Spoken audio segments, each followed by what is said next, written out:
సంతానమ్మ. ఆ తర్వాత అన్నాడు చూడండి 33వ వచనంలో, నరక శిక్షను మీరెలాగు తప్పించుకొందురు? అందుచేత ఇదిగో నేను మీ యొద్దకు ప్రవక్తలను, జ్ఞానులను, శాస్త్రులను పంపుచున్నాను. మీరు వారిలో కొందరిని చంపి సిలువ వేయుదురు, కొందరిని మీ సమాజ మందిరములలో కొరడాలతో కొట్టి పట్టణము నుండి పట్టణమునకు తరుముదురు. నీతిమంతుడైన హేబేలు రక్తము మొదలుకొని. అవును, ఎవరి రక్తం అంట? నేను డైరెక్ట్గా అడుగుతున్నాను. హేబేలు చనిపోవడానికి కారణం ఎవరు? కయ్యేను హేబేలుని చంపడానికి కారణం ఏమిటి? ఎవరో చెప్పారు. కారణం ఏమిటో కూడా చెప్పండి. కారణం ఏమిటి? దేవుడు హేబేలును అంగీకరించాడని, కయ్యేనును అంగీకరించలేదని.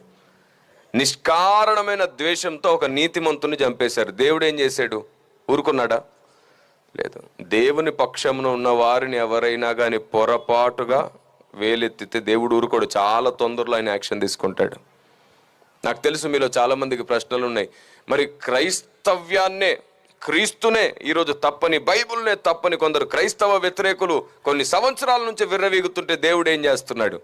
అదే చెప్తున్నాను నేను.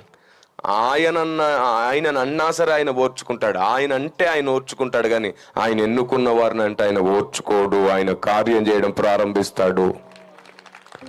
ఇదిగో ఈరోజు చెప్తున్నాను, ఈ మాట రికార్డ్ అయింది, మీరు కల్లారా చూడండి. ఇంకొక 6 నెలలు, నేను 2 సంవత్సరాల ముందు కనిపెట్టాను ఈ విషయాన్ని ప్రార్థన గదిలో.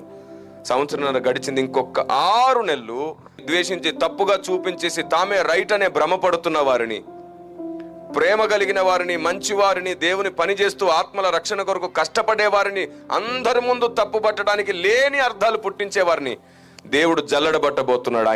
ఆయన చేతుల్లో ఉంది. 6 months, 6 నెలలు లైవ్ లో చెప్తున్నాను, రికార్డ్ అవుతుంటే చెప్తున్నాను. కేవలం 6 నెలలు ఏం జరగబోతుందో చూడండి. ఈ నెల ఏమిటి? మార్చ్. 6 నెలలు అంటే కదా, సెప్టెంబర్ నెల గడిచిపోయిన తర్వాత మీరు చూడండి ఏం జరుగుతుంది. జస్ట్ 6 months మీరు కనిపెడుతూ ఉండండి.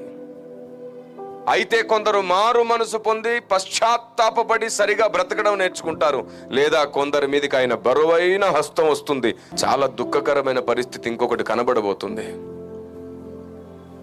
2 సంవత్సరాల క్రితం నేను కన్నీళ్లతో దేవుని సన్నిధిలో గడుపుతున్నాను. ఏంటంటే, ప్రభువా, ఏంటి క్రైస్తవ సమాజంలో ఇంత విచ్చలవిడి వాతావరణం కనబడుతుంది?